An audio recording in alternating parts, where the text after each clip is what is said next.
I've been doing LinkedIn marketing for 7 or 8 years now.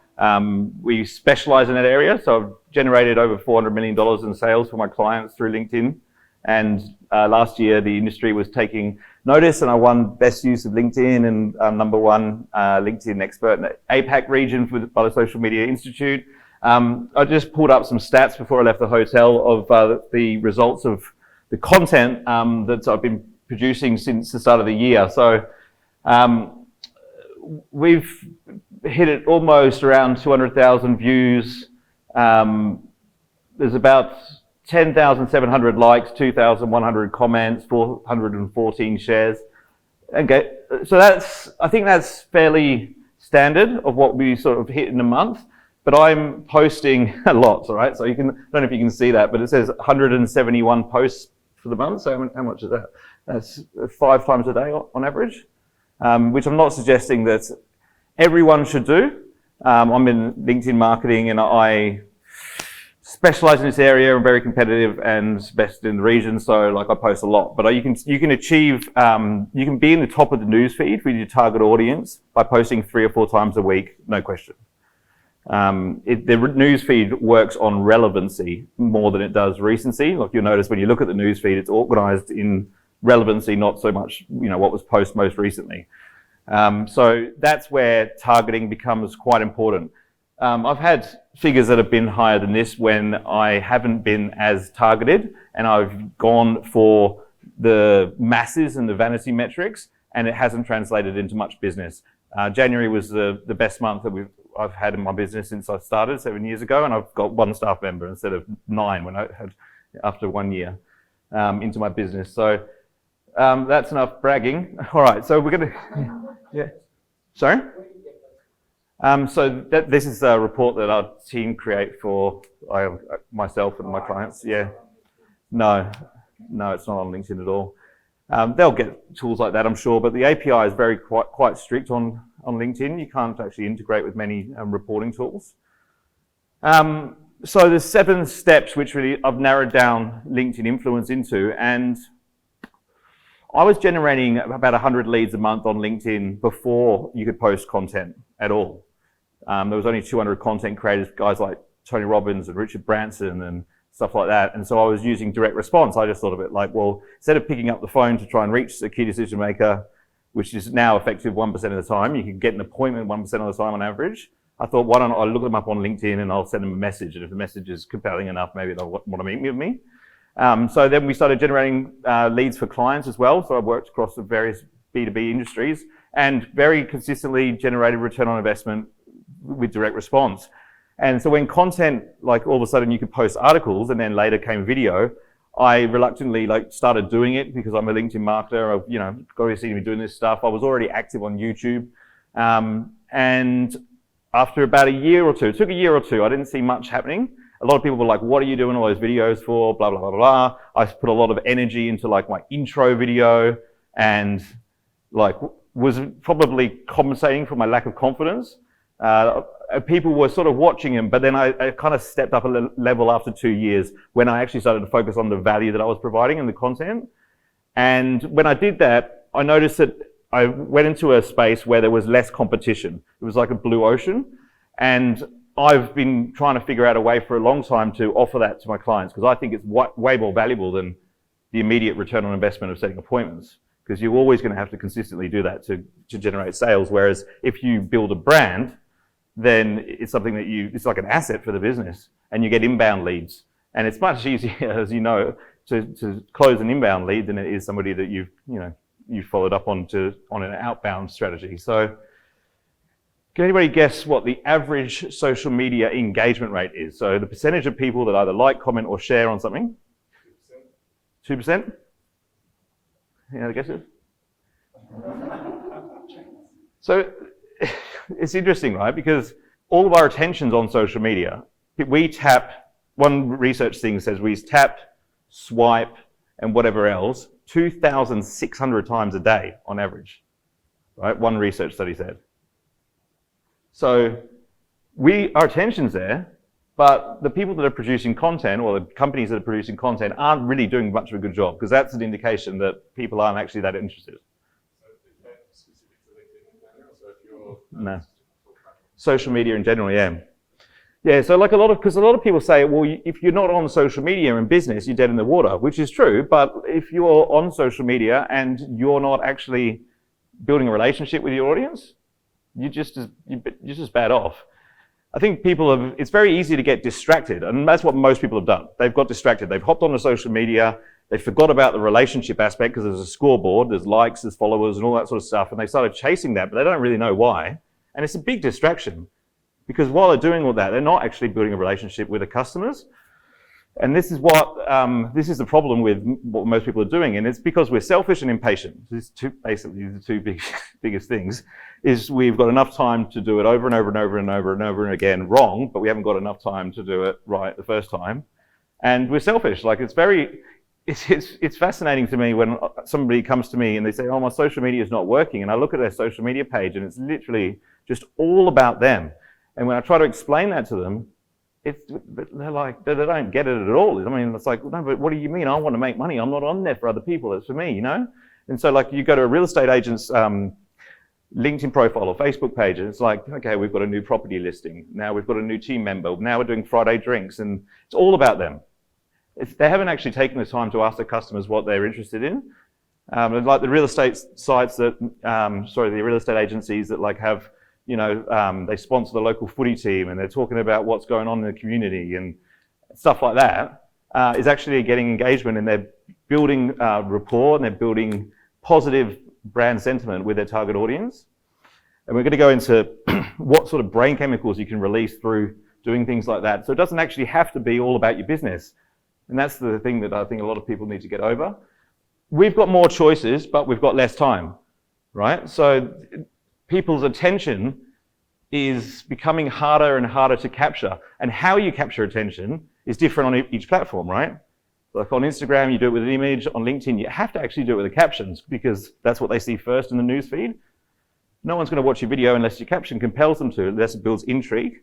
After 10 seconds of watching a video on LinkedIn, guess how many people have stopped watching on average after 10 seconds?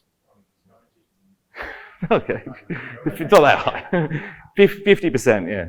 50% on average. You know, I think most videos are a pretty poor quality, so, you know, it's not that hard to get lower than that. But after a minute, it's 80%, right? So you just got to watch it. Like if you're posting something and you watch the first 10 seconds and it's just you going, well, hey, here I am. I thought I'd do a video. Well, I was going to do it about this, but now I'm doing it about this, and 10 seconds is gone. Chances are you've lost more than 50% of your audience. And so normally when people do videos, the natural way we think about doing it is we have like an introduction. We explain why we're here. We sort of like tell a bit of a backstory. And then there's like a problem and a solution, and then the ending, which is like the lesson. So what you want to do is just like flip that around and do like the value at the start. In social media, you do the opposite way to what they do traditionally in storytelling. You just put the hook at the start, and then you can continue from there. If you want to put a 10-minute video on LinkedIn, it's got to be awesome for people to watch it. Well, most people won't be watching the whole thing, you know. So you want to chop that up potentially into 5 or 6 different videos.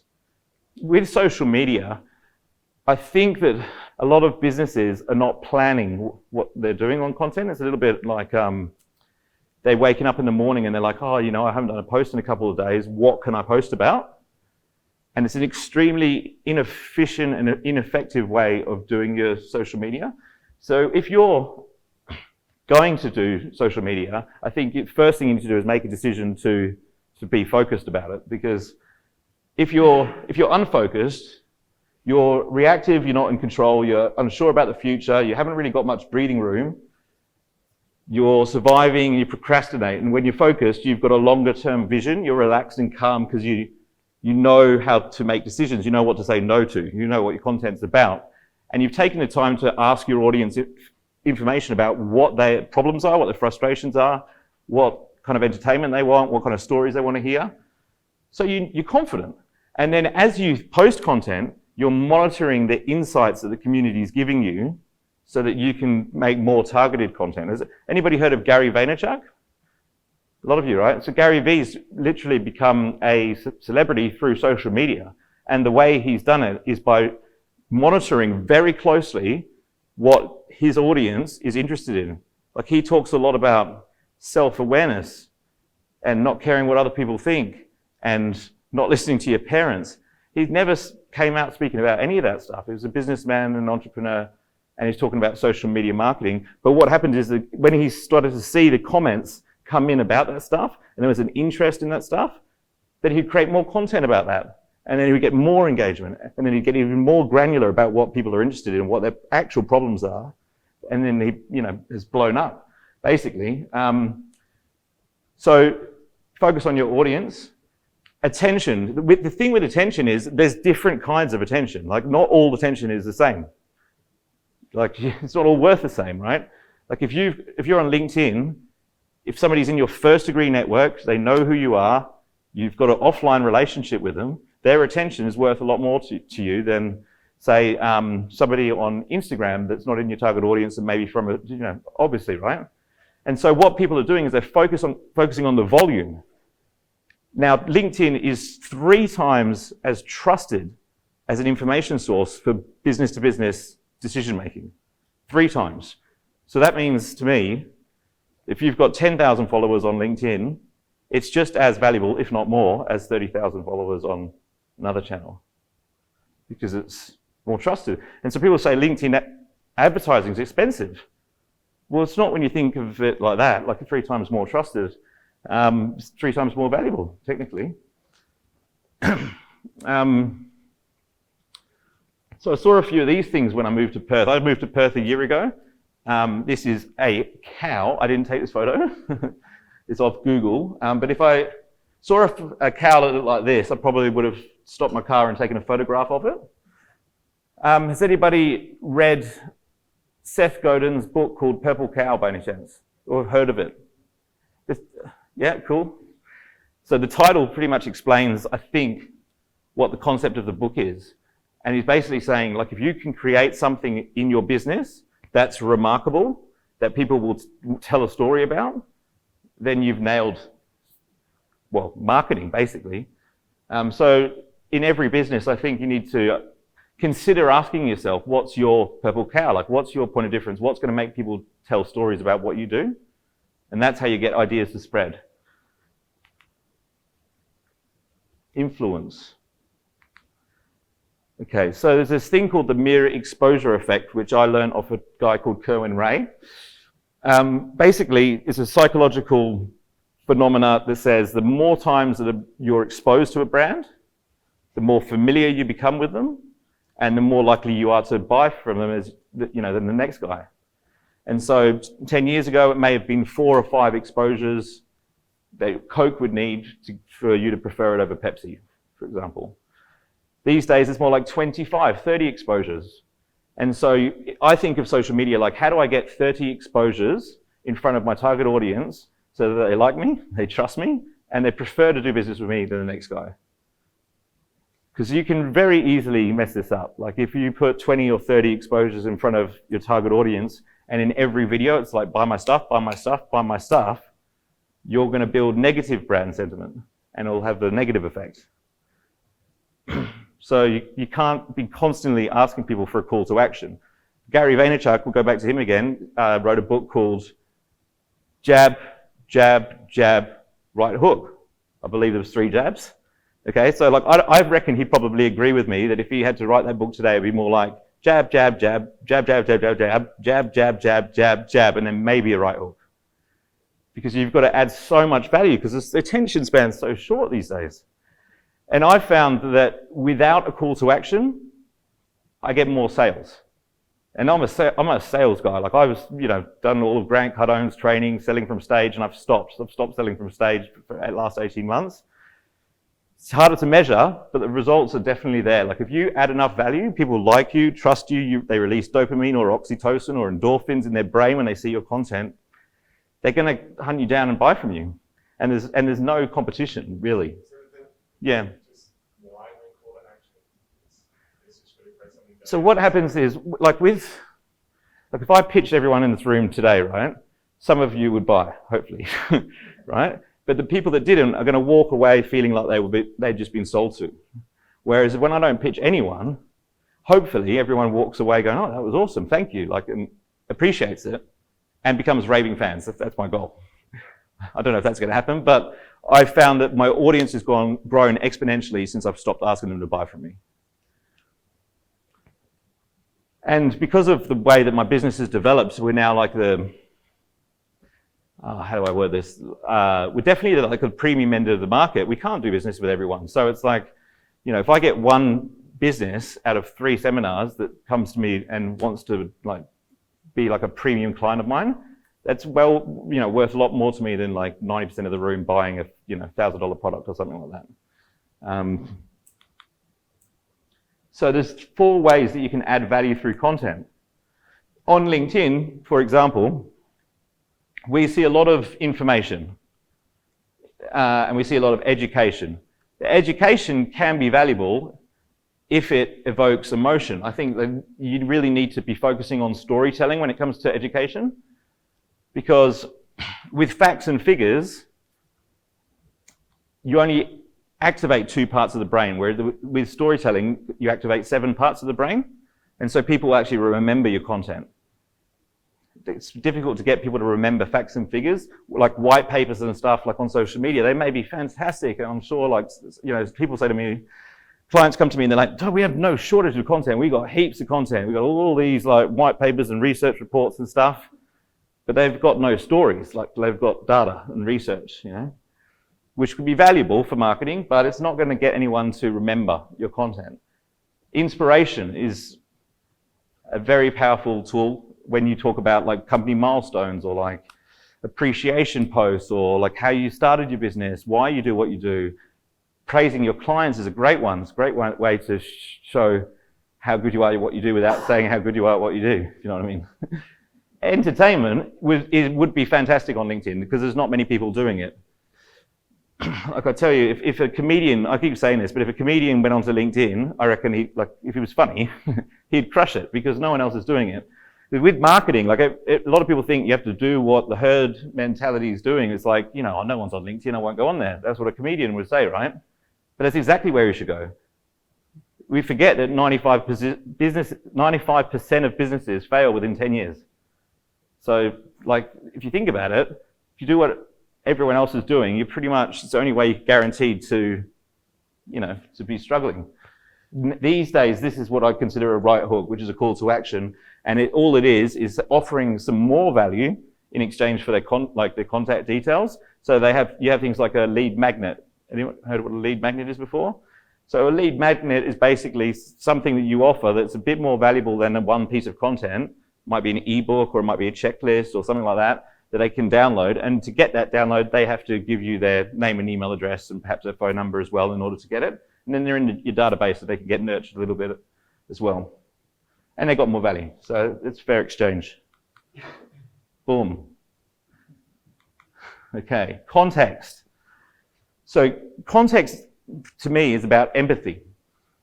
So it's about having enough empathy to understand where the person that's consuming your content is, first of all, in the customer journey, but second of all, how they're consuming the content on the platform you're on. So you can't expect to post the same thing on Instagram and the same thing on LinkedIn and them both to do well. Like on very rare occasions that will happen. They have to be written a little bit differently for the context of the platform. Now, if you're posting organic content, you have to be mindful that most of the people that see the content they're not in your customer journey yet. They don't have an awareness that they need your product. They don't know that they have the problem that you solve. They may or may not have the problem you solve. So you need to cater for that part of the audience because they'll be the biggest part of the audience. And if you don't get their buy-in, if you don't get their engagement, everyone else won't see it. So like when you post organically on LinkedIn and you post like a testimonial talking about like direct return on investment, like it's a great video, I'm sure, but it's just the wrong context. Because most of the people who are seeing that video won't give a shit, and therefore it won't be shown to enough people for it to make its way up the newsfeed. Engagement's really important. And so when I say this, I don't want it to be misunderstood because a lot of times I see people get distracted again and they chase engagement, but inauthentic engagement. And then the algorithm learns to show their content to the wrong people. And so like that's even worse because you're getting high vanity metrics. So what I'm talking about are things like, there's people buy followers and things like that for to basically try and manipulate people when they're thinking they're more popular than they are. That's one thing. Yeah, I won't go into that too much, but I want to talk about engagement pods a little bit. I'll talk about these a lot. Basically what they are is they're groups of people that come together, say 20 people. They post a link in a chat group every day, and then the other 19 people will like and comment on their link, and they have to like go and like and comment on everyone else's, and that's the rules. Normally, that's the way they work. And so you'll get some people on LinkedIn, and you'll see them like 700 likes and like 400 comments in. You watch the video and you're like, what's the hell is that about? Like, it's just crap video, you know? Well, it's about daisies or something, I don't know. Like, because they never actually had the opportunity to learn what anyone's genuinely interested in, because the value that they've been providing is sitting there all day going like, comment, yeah, good post, like, comment. That's the value that they're giving in exchange for that engagement. Now, what happens is the algorithm learns, they think that those guys are their customers. And so they start pushing the content towards more people like that engage on each other's posts. And so before you know it, they've lost complete sight of who their actual audience is. Their content's not being shown to that audience, even though it's getting loads of engagement. And also, they're not learning what that audience wants. It's a massive, massive mistake. I understand why people do it. Like, I have a lot of empathy for it. But it's just not going to be, like, if you be anyone that's in engagement pods that's like generating a return on investment from it, then they must be doing something that I don't know about.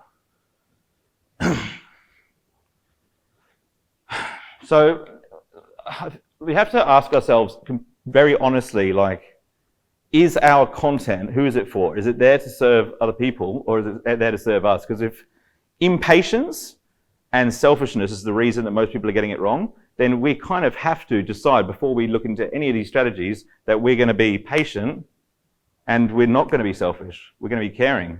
Because that's got to be the lens that you look at everything you do on social media through. As soon as you go into the world of scarcity, and you're like, hang on a second, what am I getting out of this? It shows through your content straight away. People can see that straight through that.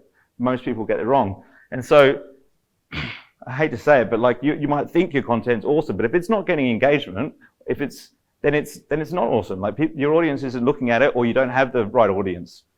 It's written for you've got a different audience following you than it's written for, and you need to either be more proactive with finding your audience. But this is why I love LinkedIn, right? Because on Instagram and Facebook, can you choose who follows you? You just get followed, right? Whereas on LinkedIn, you can choose who's in your network. If you target dentists in Melbourne, you can go and connect with them one by one. And they all will just come into your network. And you've got 3,000 people that are all dentists in Melbourne. And so it's like, they're your target audience, you produce content for them, they all see it. It's awesome. But what do most people do? They log on to LinkedIn, and because they don't really understand what they're doing, the first thing they do is they go into like, who's requested me as a connection? And they might hit accept, accept, accept, or maybe they reject a few. But whatever they do, they're being reactive. And they go, oh, LinkedIn, forget about that, mate. It's all salespeople and recruiters. Well, if you're just sitting there and accepting and rejecting connection requests, what do you expect? Like, people are they're connecting with you because they want to sell you something, or they want to recruit you, or they want to take you out on a date or something. They're not doing it to be your customer or to help you, generally not. So you've got to be proactive with it. So I'm going to be talking a lot about storytelling this year, mainly because I think there's a huge amount of money that's going to be dumped into social media very soon, like from these big corporates, and I think it's going to change the game. Like, a lot of us have been taking this organic reach that we've got for granted, and I think it's all going to change, and I think that the storytelling is going to be the only thing that differentiates one brand from the next, and I'm going to explain exactly the science behind that. These are the digital trust ratings for B2B. So LinkedIn's 70 to score, Facebook's 32, Twitter 30, Instagram 28. I can't believe how low YouTube is, 13, but you've got a lot of rubbish on there. So how do you create remarkable content? Remarkable content just means content that people will make a remark about, right? So whenever I produce a viral piece of content, even though on LinkedIn, if you share something, it doesn't actually get that much reach, the content it does really well is very shareable. Like it still gets a lot of shares, and that doesn't actually contribute too much to the actual it going viral, but it's a good indication that people are going to engage on it, because if you create content for your audience, that's one thing. But if you can create content for your audience's audience, they'll share it. Because if you line up with their worldview and they want to be seen to be agreeing with whatever you're writing about, I'll give you an example. A recent article was, what's the title of it? You become like who you surround yourself with. Proximity is power. Who you spend time with is who you become, right? So I did an article about that.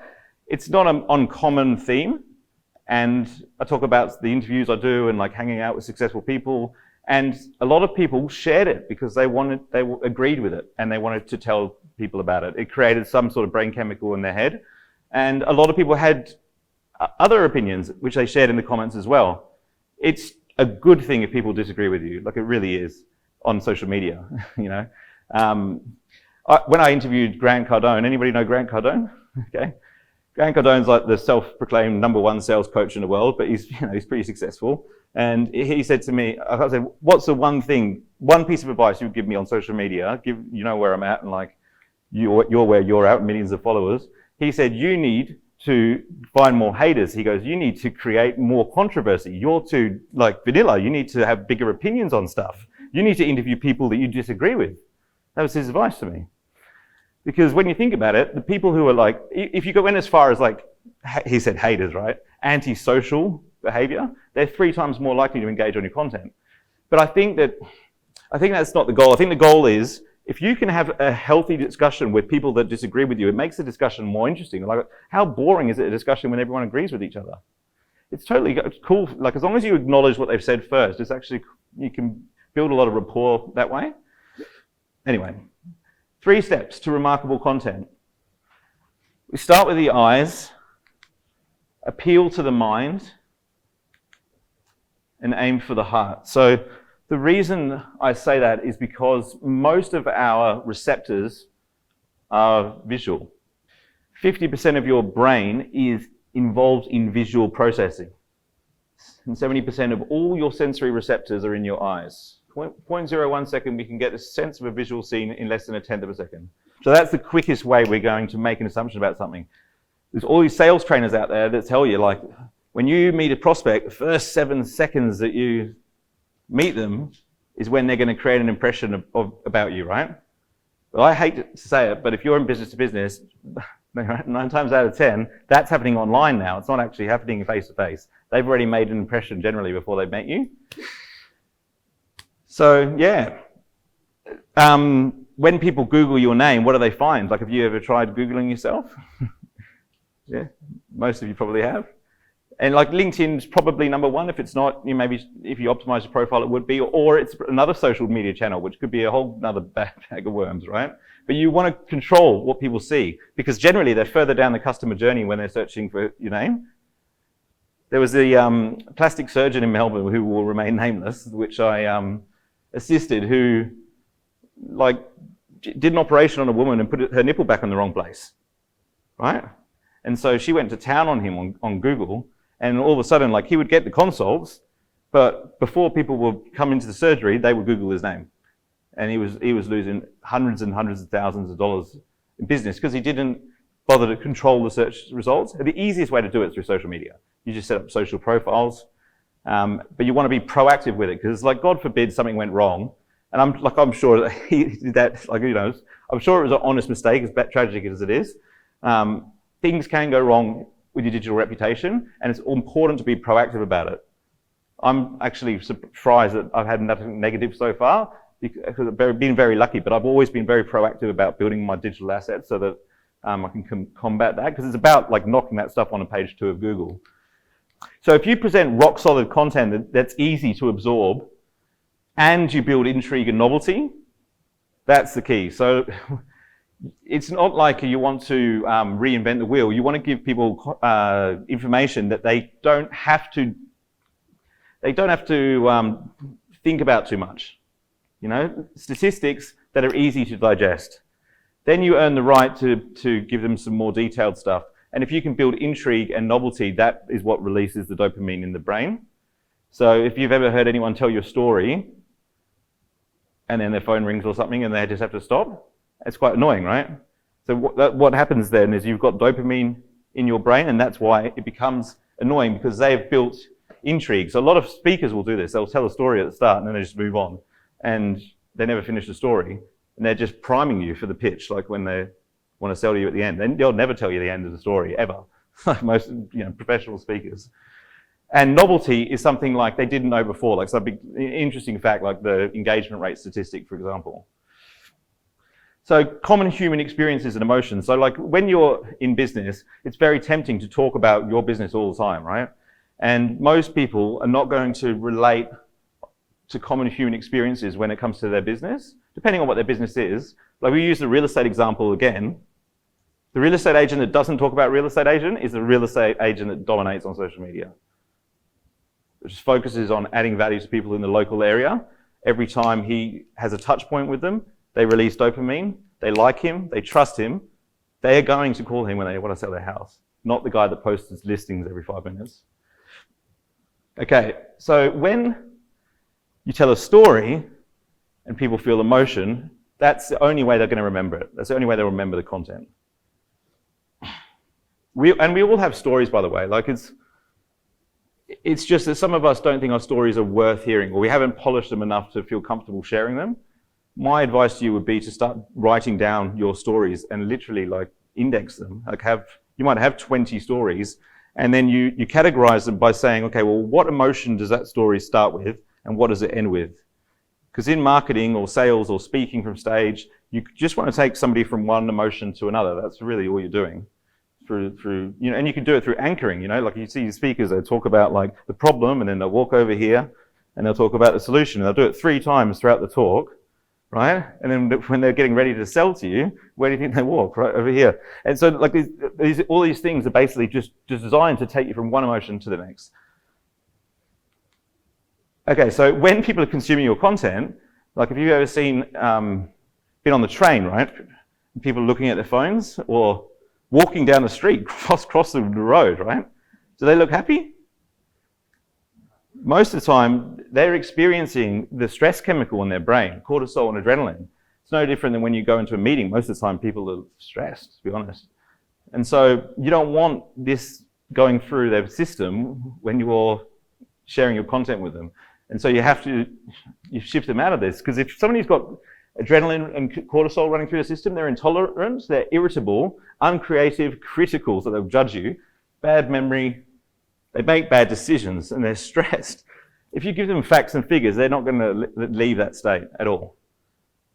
Dopamine. You're more focused, you're more motivated, and your memory is better. So that could be a good brain chemical to be released. So how do you release dopamine? Any ideas? Close the story loop, essentially. Add value, quite simply. Like, just give somebody what they want, Find out what your audience wants and deliver on it. Storytelling is very effective here. You could tell a story about, what's a good example? So, James Bond, right? You go to watch James Bond. You think, geez, this guy's driving an Aston Martin, he's got the Amiga watch, he gets all the women, he's fighting the bad guys, and you think, I want to be more like him, and you leave the cinema and you go buy a $15,000 watch, right? That's dopamine in play. Oxytocin. This is naturally produced in mothers when they give birth, when they're breastfeeding, and this is a love drug. It's more trusting and bonding. So like if I shared on content like a story about when I started my business, and this is a true story, I lost my job. I hadn't been paid in 3 months. I got home and I was served an eviction notice in my apartment. And then when I went to turn the light switches on because the sun went down, I realized I hadn't paid the electricity bill, right? And I was thinking, shit, it doesn't get any worse than this. So I thought, well, that's all right. I'll just call my mum, right? So, hi, mum. I need some help. Can I borrow some money? She said, you got to be kidding, not at your age, no way. Sort your life out, hang up on me. I mean, that was a pretty scary moment. It could have easily been the worst day of my life. And what I did was I got 2 extension cables and plugged them together so that I could reach down the stairwell of this apartment building into a plug that was in this stairwell, common area. And then I plugged the other end of the 2 extension cables into a desk lamp, and I sat on my living room floor and I wrote my business plan. And the next day I started my company. It was what could have been the worst day of my life actually became one of the best days, because I didn't have the courage to do it otherwise. I was forced into it through desperation. If you relate to that story at all, you would have experienced oxytocin, which means you trust people more. Hopefully. Well, that's the idea. But it's true. It's a true story, you know. We all have these stories that people can relate to. We're all human beings. Endorphins. Anybody good joke teller? Any comedians? People, if you make somebody laugh or build rapport, like, they actually become more relaxed and more focused, and they're more creative. These are the sort of things that we want to create through social media. It doesn't always have to be funny, but you know, it would help if you had some funny stuff to share from time to time. People would love it on LinkedIn because there's not much funny content at all. Stop selling. Now, this seems a little bit counterintuitive, doesn't it? I think like you've got to measure return on investment. It's really important. Like, it's the most accurate way to measure value in our modern economy. And if somebody has the problem that you solve, they do want to buy from you on the basis that you're good at what you do. Like, they do want to buy from you.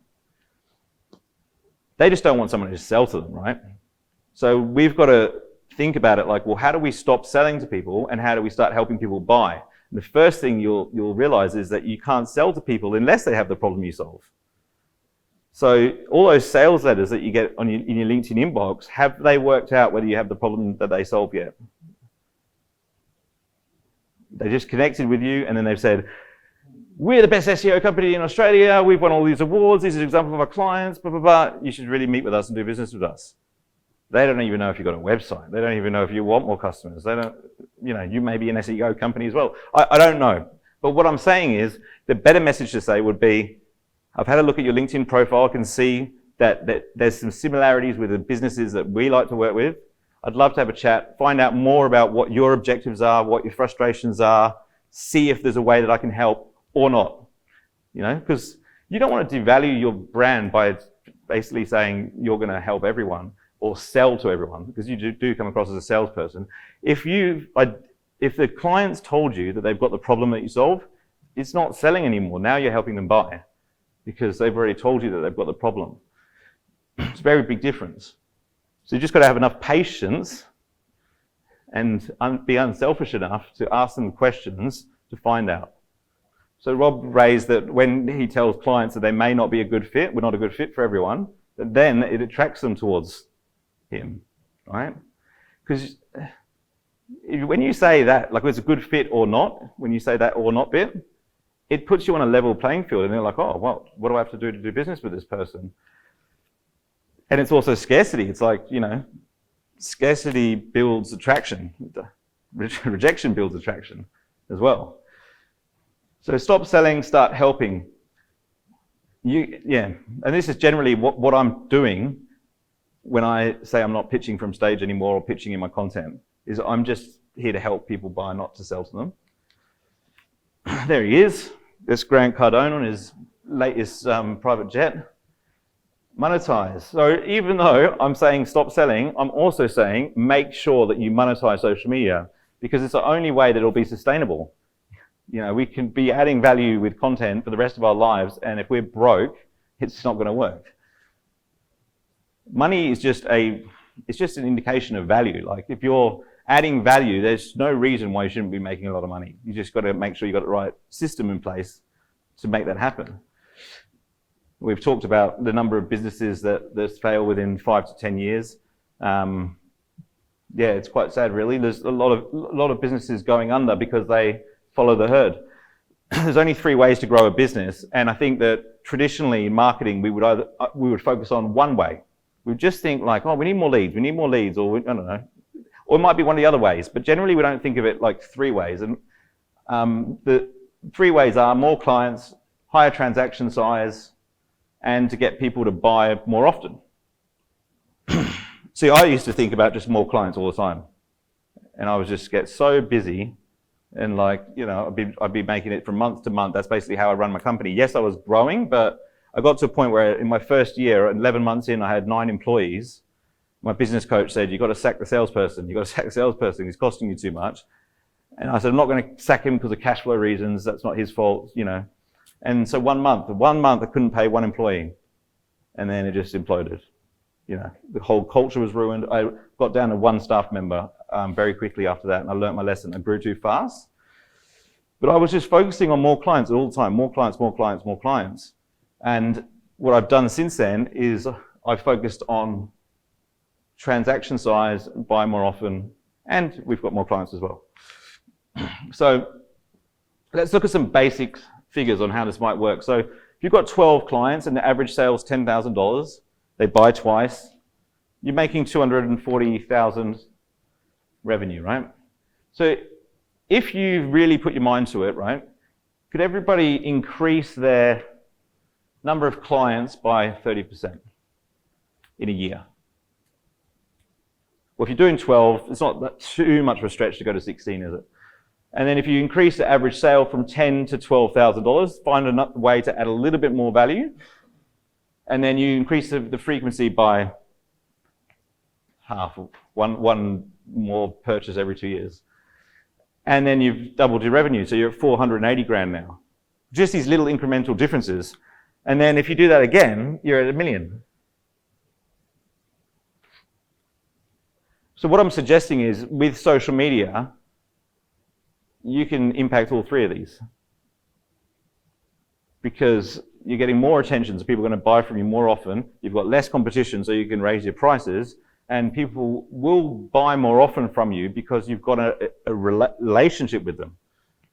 And you know what? You're actually going to learn what their needs are better because you're going to be creating content with them for them non-stop. You'll see in the insights what they need, and you'll think of ideas for products. That's the way it works.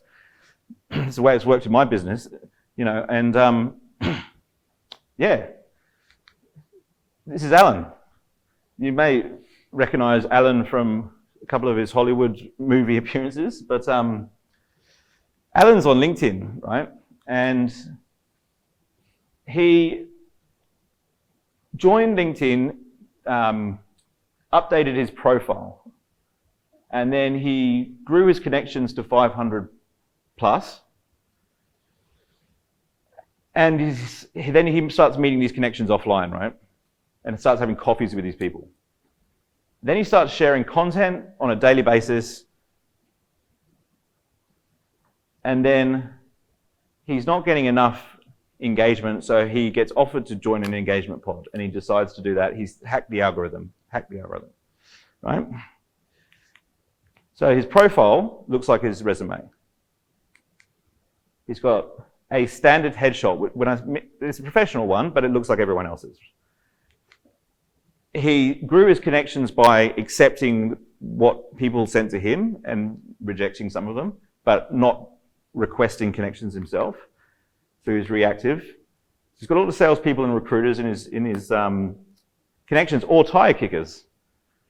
You've got to be very careful about people who have too much time on their hands, right? Because they'll take up your time. You'll end up drinking a lot of coffees. And the content he's sharing is like links to other people's content and blog posts and stuff, so he's not actually building a brand. And this is actually what a lot of social media marketing agencies will do for you if you employ them, is they will find content on Google and share it through your profile. So you're like the gatekeeper of news to your audience, right? It's fine, and it could build positive brand sentiment, but you're not building a relationship with your customers, because it's not about your brand at all.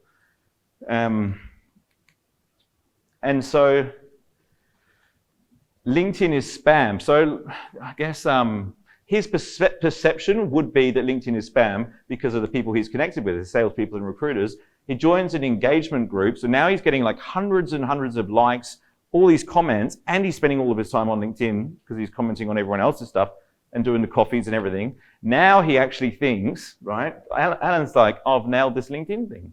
But he's not making any money on social media. He's not growing his business at all. If I come along and say to Alan, hey mate, you got to update your profile, you got to be proactive, you got to change your connections so that they're relevant to you, to what you do, start sharing your own content, leave the engagement pod, he's going to defend his position massively because he's got a confirmation bias. Like his ego and identity is attached to all of this now. And so he's stuck. And this is like, I think this is the ultimate failure. Like this is the ultimate failure on LinkedIn, you know? And there's nothing wrong with being here. It's just you've got to do something about it. Otherwise, you're not going to get results. I understand how you get there, for sure. Social media creates conversations. Conversations create relationships, and relationships create results. So I think what most people are doing is they kind of just want to go from here to here. And it's just doesn't work like that, you know? If you really do want to make an immediate return on investment tomorrow from social media, don't do it through content. Do it through private messaging people and setting appointments. You can do that. And I think it's a great idea. Do that to pay for the content marketing. But the content marketing, you have to look at it like you're giving, and it's a long-term strategy. Because what will happen is, most people don't do it because of those two reasons. Because they're like, oh, what do you mean? There's no automation? It takes me longer than 6 months? But that's why it's so effective. It's because they're all dropping off.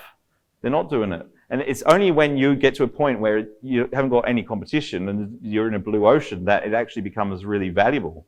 When I was first 2 years, I would say, that I was producing content, I would love to tell you that I knew what I was doing, but I didn't really know what I was doing. Like people would tell me, they say, what are you doing that stuff for?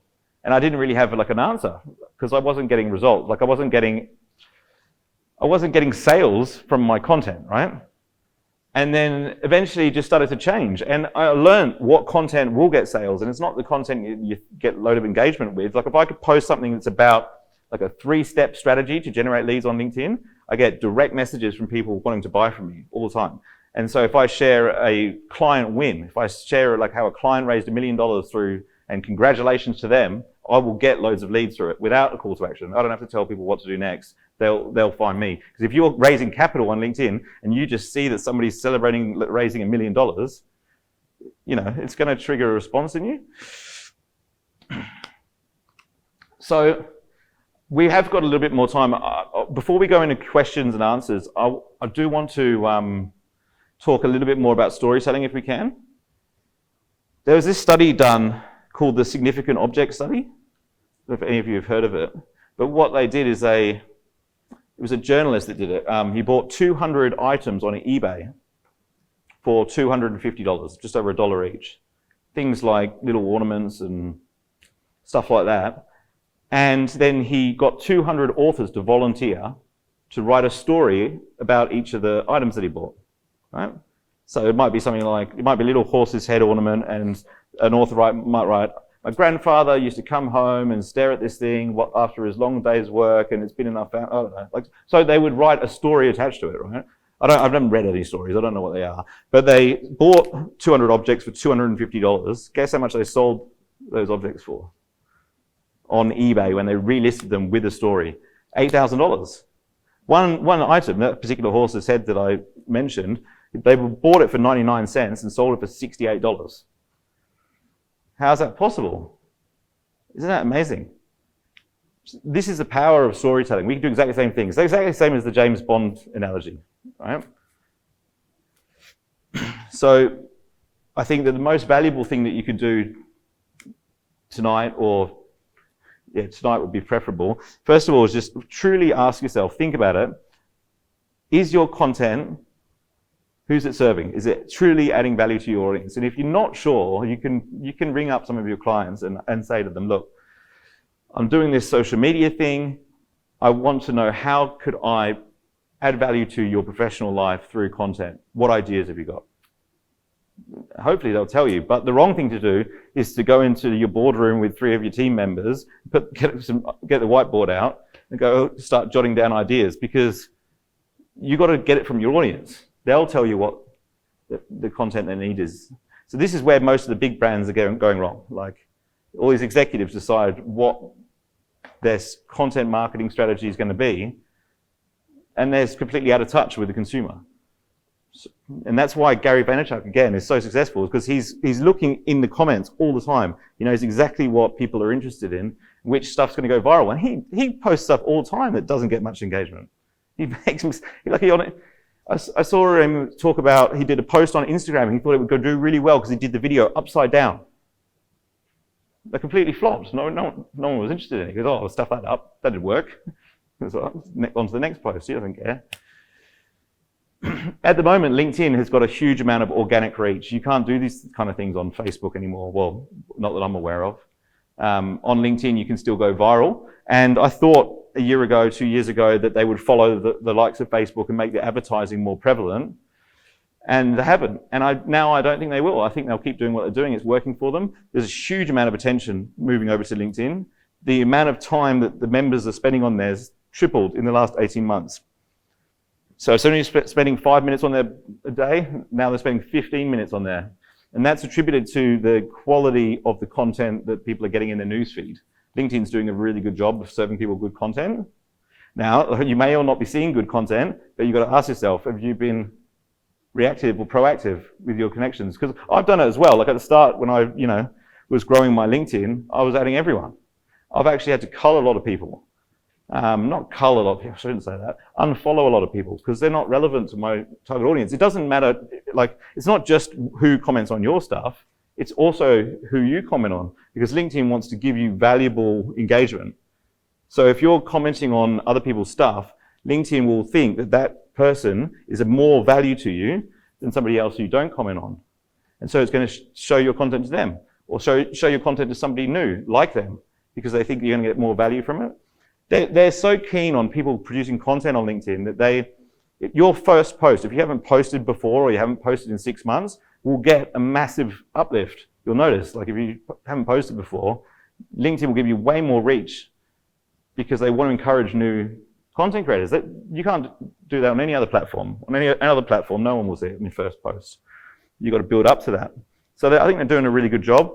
Their engineering website is being updated all the time about different updates that they're doing in the algorithm, and they're testing different things all the time. It's very complicated. I don't understand it all, but the objective is to give the user a good experience. And so if you align your objective with their objective, you can't go wrong. 10 years ago, when I was doing the search engine optimization and I got all these backlinks to these websites, and I got like to number 1 on Google, we're getting 10 leads a day, selling out property developments in Thailand. Google updates its algorithm, right? And page 1, ranking number 1, now page 100. Because I was not aligned with the platform's objective. Google's got loads of people much smarter than me working out how to give the users a good experience. And so eventually I lost. This is what's happening to all of the influencers on Instagram right now. All of the, yeah, okay, that's pretty cool. You bought all these followers and stuff, and you buy all this engagement, and then you go to brands and they pay you to promote their stuff. But when Instagram works out how to serve the users better content, you're broke again, It's not a sustainable career. It worked for a while, but it's not sustainable. So it'd be naive to think that you can hack a platform and create a real audience, like a real relationship. Like if LinkedIn goes tomorrow, I'd like to think I'd still have an audience because I've got relationships with people. Yeah.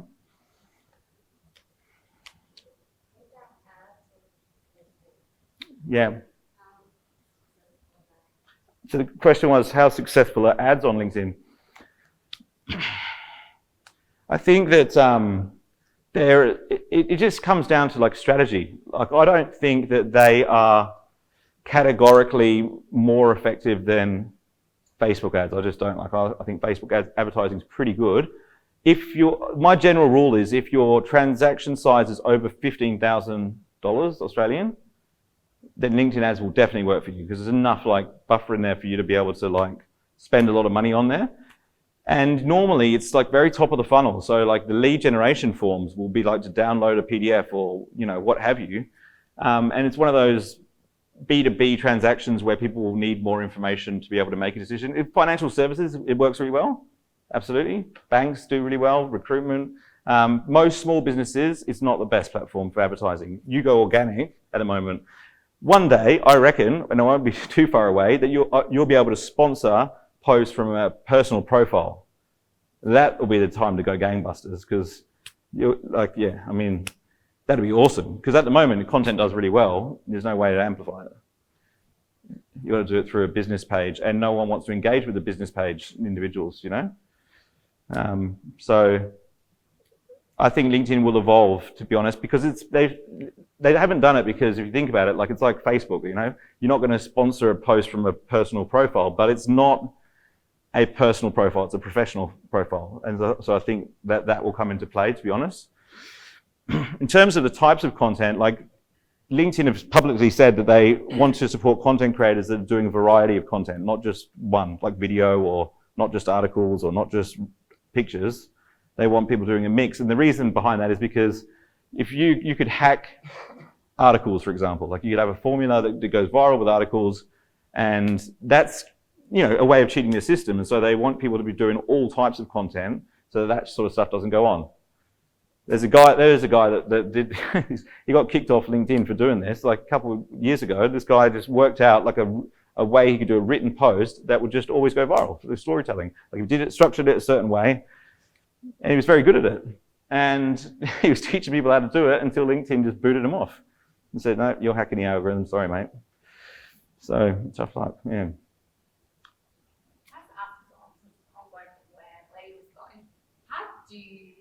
I've never used LinkedIn. So I think if they want to grow the business part of LinkedIn, then their personal profiles, real estate company. How do you grow a business page? What's the best way? Like, so my director's LinkedIn's got over 5,000 followers, and it's linked to the business page. Yep. But I'm finding it hard to grow, to try and find people to back to your page. So the question was, how do you grow a company page? How big is the team, roughly? Five people in the team? Okay. So you have to have a strategy for the personal profiles and the company so that they're different. They offer unique value. So like an example of that might be the personal profile, you talk about your journey and your experiences and your stories, and the company page could talk about the customer stories, right? Customer journey. Yes, you can talk about milestones and stuff like that and stuff that you're doing in the office, but only in a way that is relatable to the people that in your audience. And then you want to create content with lots of people in it and other people in it because they'll share it, and then you'll get more engagement.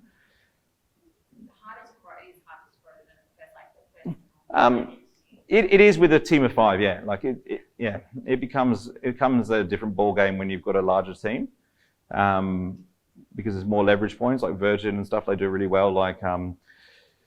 But there is value in it because you can sponsor the content, you know, like it depends. Like I would imagine with a team of 5 that you would have a huge branding budget. So it's like, well, it doesn't always spend any money. Yeah. Well, like he'll get a lot more value out of his personal profile, for example. Like if you took over managing that, for example, you know. Oh yeah, it's got 5,000 connections for sure. Yep. Look, if you can do live, yeah, live's the way to do it. Like, so this is the thing with live, right? Is on TV, like live TV always gets more attention, and it seems to have done that on Facebook as well. But it is scheduled, so a lot of people who have got LinkedIn Live are just going live, you know, and so they're not actually scheduling it in advance. So there's no consistency.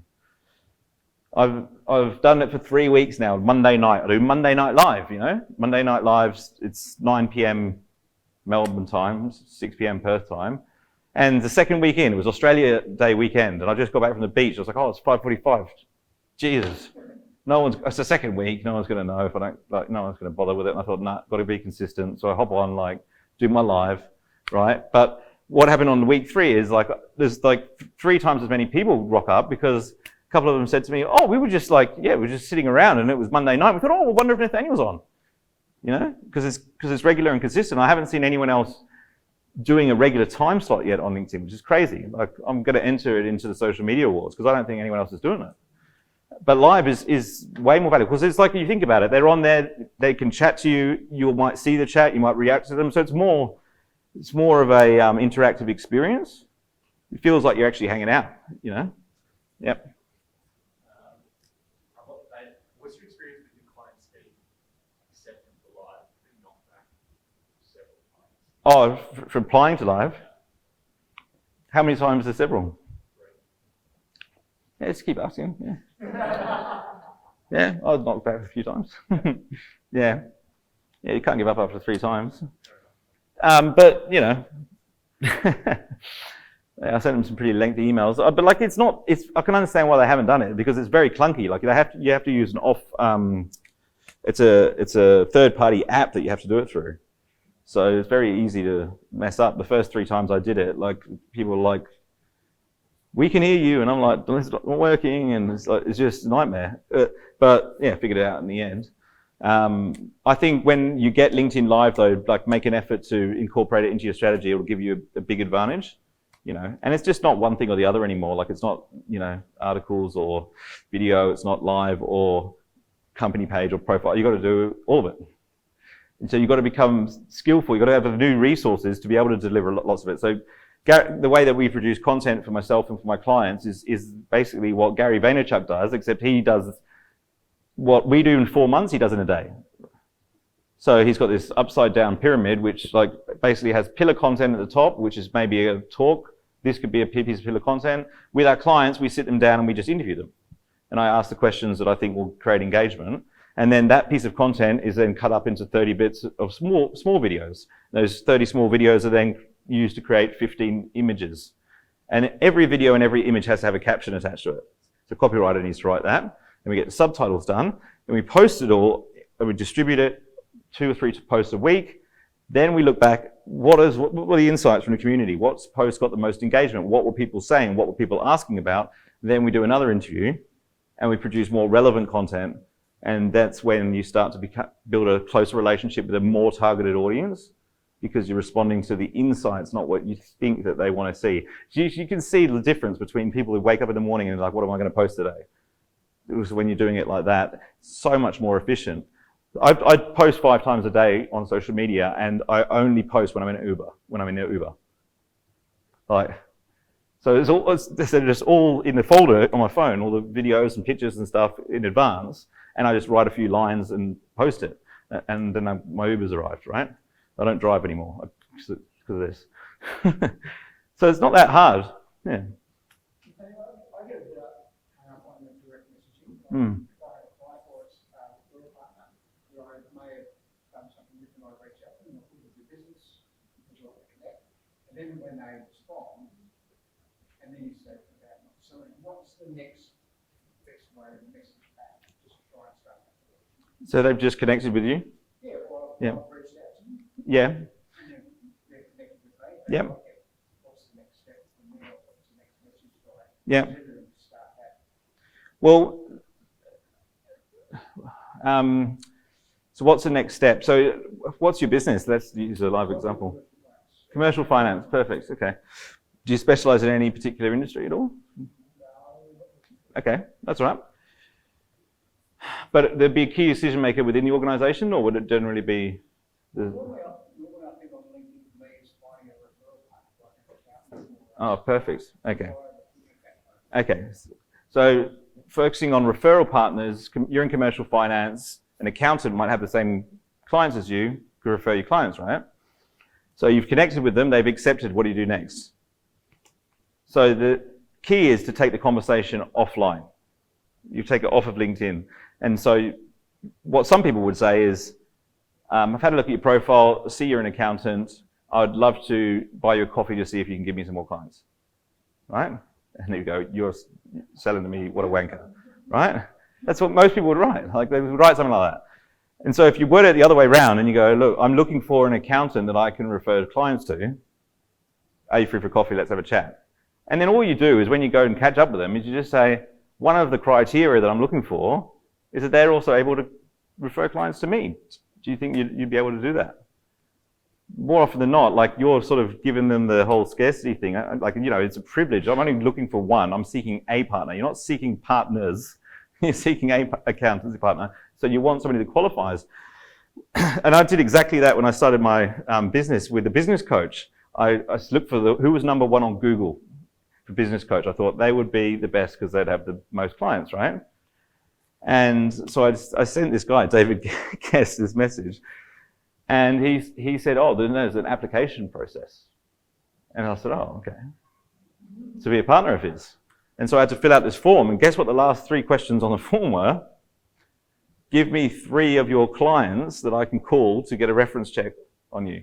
And I spoke to the clients afterwards, and guess what his questions were to them? Have you got a business coach? You know, perfect. I was like, this is outstanding. I was so impressed. And he became one of my best business partners. We referred so many clients to each other to this day. And he was one of the guys that inspired me to specialize in LinkedIn, because I sponsored an event of his where I invited my network. And I said to him, like, when you thank your sponsors at the end, rather than saying, you know, thank Nathaniel, he's an online marketing specialist, another online marketing specialist, right? And we've all had like good experiences with online marketing specialists, haven't we? Right? He's a LinkedIn specialist. So if you want help with your LinkedIn profile, speak to him. And I was just swamped. Like 40% of the room was just come over and asking me, well, you know, how do who should I connect with? Who should I accept? What should I do with my profile picture? All these sort of questions.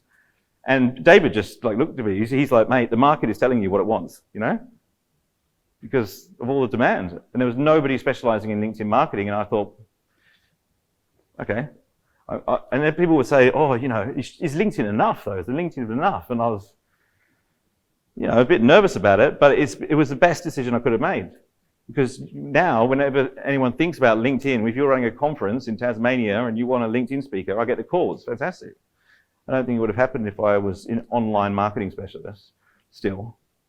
But I am, you know, like, so if LinkedIn becomes less effective tomorrow, then I will shift gears. It's not like I'm just going to stick here forever. So that's the end of my talk. I've got time for more questions if anyone has any. Yes? You mentioned that you post 3 to 4 times a week. Yeah. What about the reverse in terms of commenting and engaging articles and stuff? Because obviously people can go nuts and be on there all day and comment away. Is there a pattern or is that just a... Oh, look, it just makes a big difference if you do. Like, you don't have to. Definitely respond to the comments on your stuff. Like, if people comment on your stuff, you have to at least say thank you. Like, it's a big deal. It's actually the most important part of your whole strategy. So, like, if somebody's got 100 followers and they get one comment and they don't respond to it, I think, like, you know, that's the most important part of what you've got to do, is respond to that one person that's taken the time out of everyone to comment on your stuff, and you haven't even said thank you because you're too busy thinking about the next 100 people. It's crazy. But like, when you comment on, like, if you're proactive about building your network, and I love seeing this with new clients come to me with like not many connections, and we start building their connections with the CEO of Rio Tinto and like all these big mining companies. Then you look at their newsfeed, it's like, Jesus, all these big like dogs are like posting content, and all he has to do is drop a comment, and every comment is a hit of dopamine. Like, it's so powerful. And he doesn't have to do that. Like, we're going to be contacting them anyway, but it just makes it so much easier. When they speak to him on the phone, they like want to talk to him. Like, it's amazing. Like, when I call up leads sometimes now, and it was not like this before. They were experiencing cortisol before, but now it's like, they're like, who is it? Who is it? I'm like, no, it's Nathaniel Bibby. They're like, oh, Nathaniel, how are you, mate? Because they've been watching the content. All the dopamine hits. They think they're not like familiar with me, like they know me, you know? It's awesome, yeah. And like, so if somebody does comment on your stuff, like, it's so funny, but sometimes it's very tempting for us to like, you know, like, it triggers a response in you, right? And you just like, oh no, but these are my thoughts, you know? And you haven't acknowledged what they've said. Has anyone seen my dad post on LinkedIn by any chance? He's like the worst at this, right? So like, he can't help but be like, he's in his own head. Like, he's not a selfish person in real life, but when he comes to social media, he forgets to acknowledge people, and he's like, and so what happens is he gets this attention. Because he doesn't build trust, he loses it again, and then you've got to get more of attention. It's a cycle, because he doesn't take the time to acknowledge what somebody has said before he jumps in and wants to share his own opinion. So yeah, I shouldn't single him out like that. Is that on? Yes. Well, if you are building your network with your target audience, I reckon that the second degree network will become more like your target audience, just by default, generally. If you're targeting business partners, it's fantastic because they've got the same clients as you, so all of their second degree network will be, and you know, you have 100 connections today, and you do a search for accountants in your second degree network, or they'll only show you second degree and a bit of your third degree, and there might be 1,000 that come up. When you've already connected with those 1,000, people think, oh, I've done 1,000, they're all finished. There's nothing left to connect with on LinkedIn.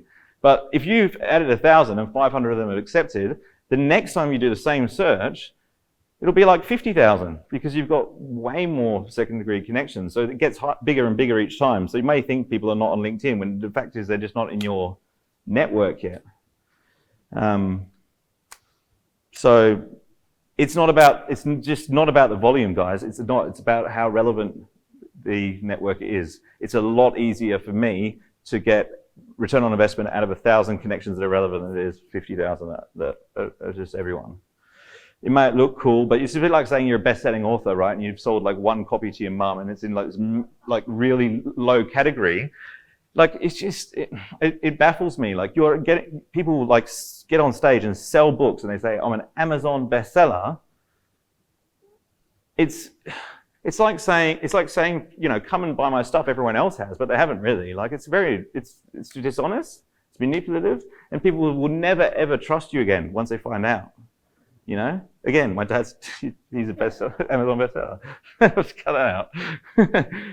but yeah, so I just don't agree with it. But social proof can be real. There's no reason why you can't get like heaps of recommendations and heaps of testimonials from real people that are in your target audience if you're good at what you do. Yeah, no, I would be on offense until you reach 30,000 connections, because 30,000 you can't have any more. So I'm constantly doing that, removing people, and they're not invaluable completely, because they do have a second degree network. So if they're likely to be connected with somebody who's a potential client, there's value there. So I think your time's better off spent building your network with the right people. Yeah. Producing the content.